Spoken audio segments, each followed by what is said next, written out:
I'll give you 4 steps to achieving high standards, right? But before I do, I want you to really think of when you set high standards, you immediately raise your expectations of what's possible. So once you expect more from yourself, more from your actions, and more from others, everything shifts. You give yourself the ability. That's what attraction is.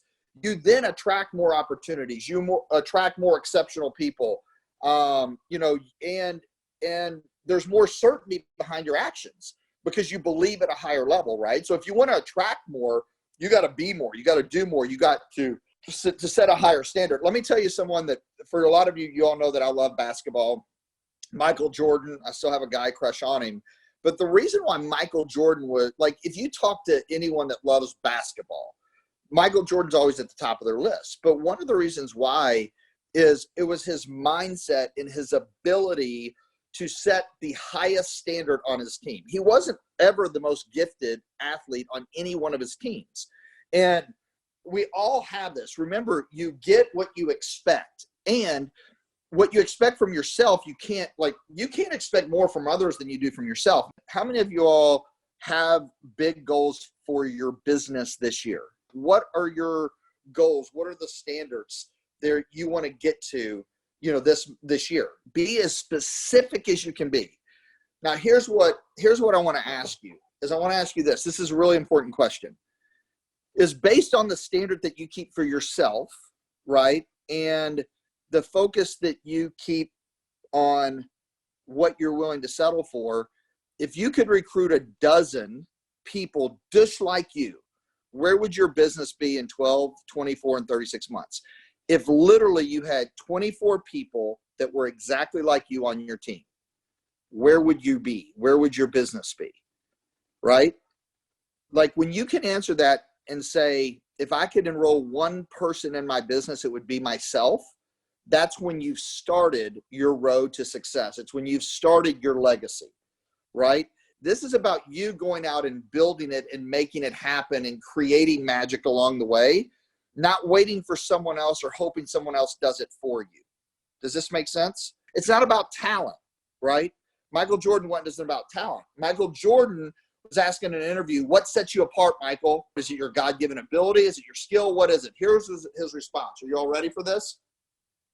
He said, I have a lot of talent, a lot of God-given talent, and a lot of skill, but I worked really hard. But really, it's my standards. Every day, I demand more from myself than anybody else could humanly expect. I'm not competing with someone else. I'm competing with what I'm capable of doing. So there's days that my back is hurting, my throat is hurting. I've had challenges. My father passed away, and I still got to deliver for these people because my standard is giving all of my time, right? It's his legacy. Like, I want you all to think, like, Michael Jordan, it wasn't when I had an opportunity to work with some guys that played with him. Cliff Livingston is one of them. And Cliff said the crazy thing about Michael Jordan, he said, you wanted to be better when you were around him. He said he didn't have to come to the gym, but he was there 2 hours before anybody got there and 2 hours after. And it wasn't because he had to. He had the biggest contracts. He had the biggest endorsements. It's because he wasn't willing to settle. And the better he got, the more that he wanted to get better. He wanted to push himself to his limits. I say this is that, at the end of the day, we all have all of this potential. Are we using it? So, like, to me, 2020 and the next decade is about us pushing the standard at which we're willing to settle for, right?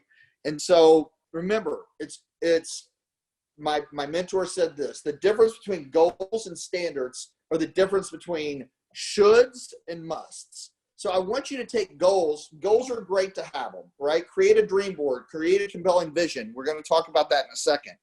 However, raise your standard. If you don't raise your standard, it doesn't matter what your goals are. You have to raise your standard, what you're willing to settle for. Does that make sense to everyone? Lasting change is different than a goal. You all do understand that, right? You don't always get a goal, but you always get your standard, right? So here's what I want you all to do. I want you all to follow these 4 simple steps. And it's really simple. I'm going to give you the 4. I'm going to go through each one of them and break them down. Are you guys ready for it? 4 simple steps to increasing your standard. We're raising your standard. The first one is create a compelling vision. Create a compelling vision for yourself. Michael Jordan said this: some people want things to happen, some people wish it would happen, but others set out and make it happen, right? You have to create a vision that you believe is going to happen, right? Your vision is the pull. It's not like you're pushing yourself to get out of bed, to go to the gym, to get better shape. You're creating a compelling vision for yourself to where it pulls you. Napoleon Hill always said this, is that what the mind can conceive and believe, it will achieve, right? So your vision is your imagination, is the most powerful tool that you have to create your future. You have to constantly use it, right? So like, it's not about doing it one time, it's about doing it all the time. And there's all kinds of tools to create a compelling vision for yourself, but it's what you truly want. What really excites you? Like, where is the vision that you see for yourself at the end of the next decade, right? And then understanding that your standard will not settle for us, right? And then creating the right daily habits, make sure that you're moving and giving yourself the ability to fulfill that vision. Does that make sense to everybody? So remember, create a compelling vision for yourself that excites you every day. It creates momentum. It's a pull. It's not something that you have to push yourself to do. If you have to push yourself to do it, it's willpower. Eventually that's going to fold. Number two is you have to create leverage.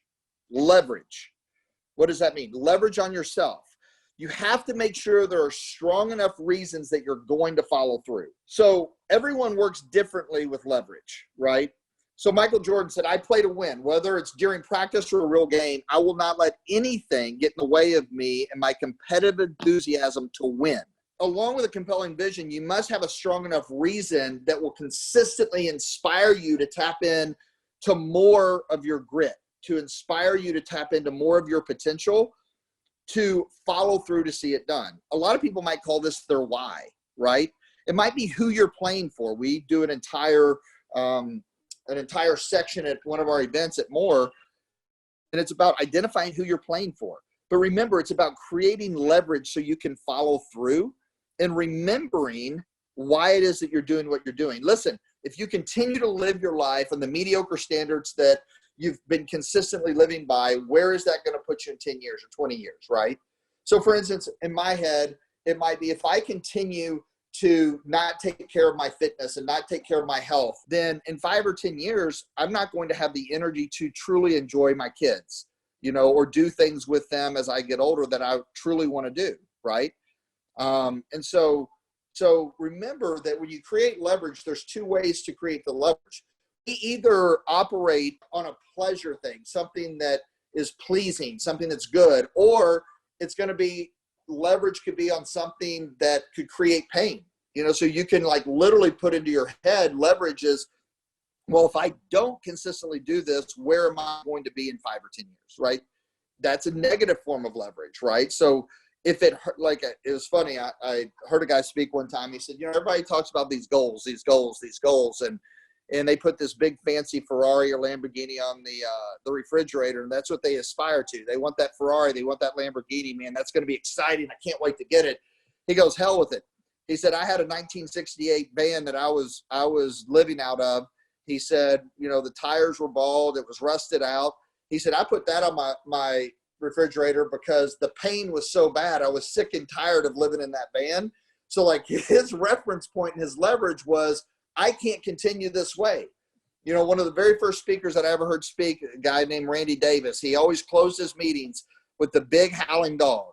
And he said there was an old hound dog sitting on the porch, and this hound dog was sitting on, and he just howling something awful, just sitting on the porch. And he said, my brother-in-law came up and he said, why is your dog howling like that?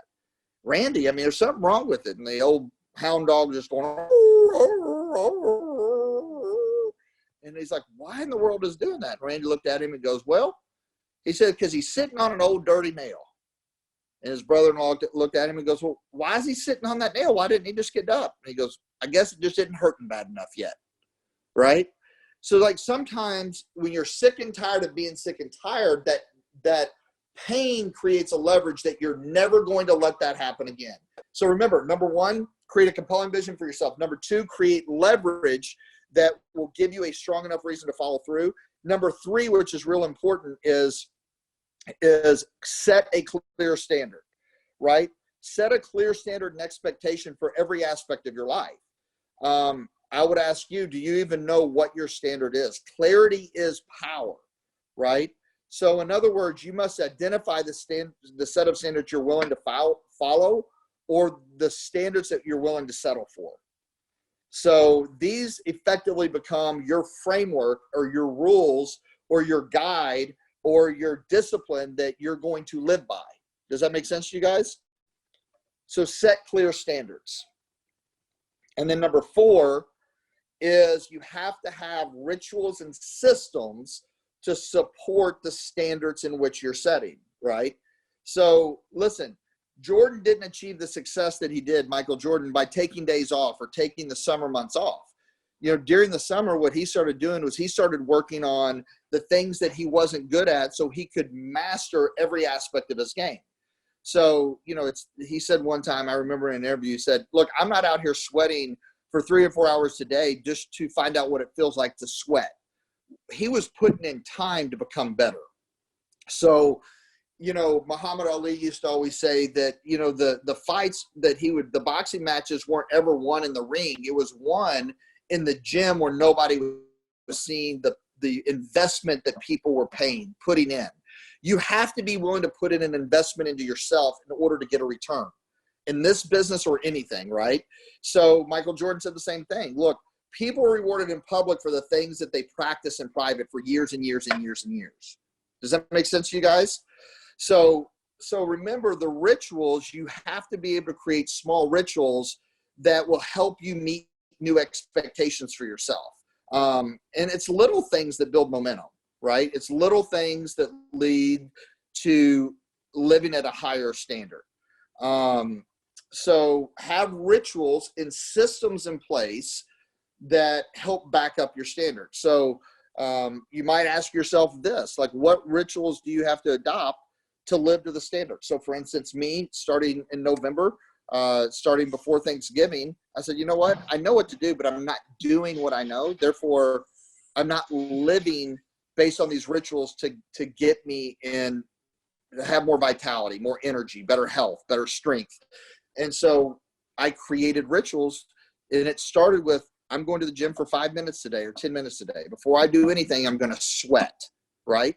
So that was a simple ritual that I was creating, right, that I'd had in the past, but I lost it. So like, make sure that you put a ritual in place, even though you might know what to do. If you're not doing what you know, then you don't know it. The final step would be creating rituals, and that's what I want to take a few seconds just to kind of elaborate on, right? Because I think that sometimes we do not realize the importance of rituals. And if you take a look at some of the biggest achievers in the world, they all had incredible rituals, right? And everyone's rituals can be different because they're personally tailored to you, right? A ritual or daily method of operation is something that gets you in state, gets you in rhythm to be the best version of yourself, to where you feel the most free, you feel the most inspired. You know, so for instance, Mozart, he composed music every night before he went to sleep. Like every night he built that muscle, right? Charles Dickens took a 3-hour walk every afternoon just to refresh his mind. It was something that got him into state that allowed him to spend time himself. Ben Franklin woke up at 5 a.m. each morning and asked himself, what good shall I do today? So before turning in at 10 p.m., he returned to the simple ritual of asking himself, what good have I done today? In the morning, he asked himself, remember, what you ask, you shall receive. So you open up that loop in your mind. Barack Obama, his daily rituals were all about and are all about simplicity. He focuses on what matters, right? And so he works out, he reads newspaper, he spends time with his family. He begins work before 9 each day, and then he'll work into the wee hours of the night to accomplish what's important on his agenda. But he makes sure that he takes time and stops for dinner with his family. My point being is, everyone has a different set of rituals. You're running a set of rituals whether you do it or not. The crazy thing about rituals or habits is it'll create them in your life, either positive momentum or negative momentum, right? So you got to be careful with the habits that you're creating. So because every act and every habit or ritual, it's going to help you achieve a level of performance, right? What you want to make sure it does is it helps you achieve a level of peak performance. So they don't have to be complicated. It can be something simple. NPR has The Hidden Brain. It's from Nick Hobson. But he did a study on the neurology of rituals, right? And one of the things it said is that the driving force behind a ritual theory, his ritual theory is the predictability breeds happiness within human beings. So the human brain is a unique thing because our brain's primary job is to assess the horizon, to protect ourselves, right? To identify, what's coming. And the more certain that we are in our brains and the more that we prepare ourselves for what's coming in the future, then the fewer perceived dangers that we have, which means that we operate with less anxiety and less fear, right? It's almost like getting to know yourself, getting to know and getting certain of who you are and where you're going. Then all of a sudden it starts alleviating fear and anxiety. And he did this whole study around it where he took different groups. One of them performed movement based on a ritual, every single day. And then, there was two different groups and one of them didn't. And so, according to the study, the findings were consistent that the people with rituals, they had less, I forget what it's called, but basically they had less stress, less anxiety in the activities of their brain as the ones that had rituals. So my point about saying that is don't underestimate the power of ritual and the systems that you're operating by to create your future, right? Do you realize that if you just do something 1% better each and every day, whether it's in your personal life, whether it's in being a father, a mother, your business, do you realize at the end of the year you'll be 37 times better than you were at this point right now? And success is a product of our daily habits and daily rituals and the standard in which we settle for. What we're willing is our life is going to be exactly how we must have it, like what we must achieve, what we're willing to settle for. So my dog is trying to get out of the room. People are coming in and out. So anyway, so I think that in leading, one of the things I just want to challenge you all for is just go through those simple 4 steps, write down, what your compelling vision is, the leverage, what you're willing to do to follow through every day, right? What is the leverage that you have? Set clear, concise standards of what you're willing to settle for. And then number 4 is what are the rituals that you're going to follow every day? And don't make them so long, make them simple, right? And build on those to support what your vision is for yourself. Your business is going to be what you make it. It's up to you of what you want to make it. The thing that I will tell you is that if it's valuable to you, take care of it, spend time with it, continue to propel it forward. Just remember the power of the little tiny gains. Inch by inch, life is a cinch. I know that sounds corny, but you guys are awesome. And I'll say this, that what you do between now and then, and when I say then, it's whenever you see yourself arriving, is going to determine where you're going to end up at the end of next year or the end of the next decade. And so be the example and just be aware of your standards.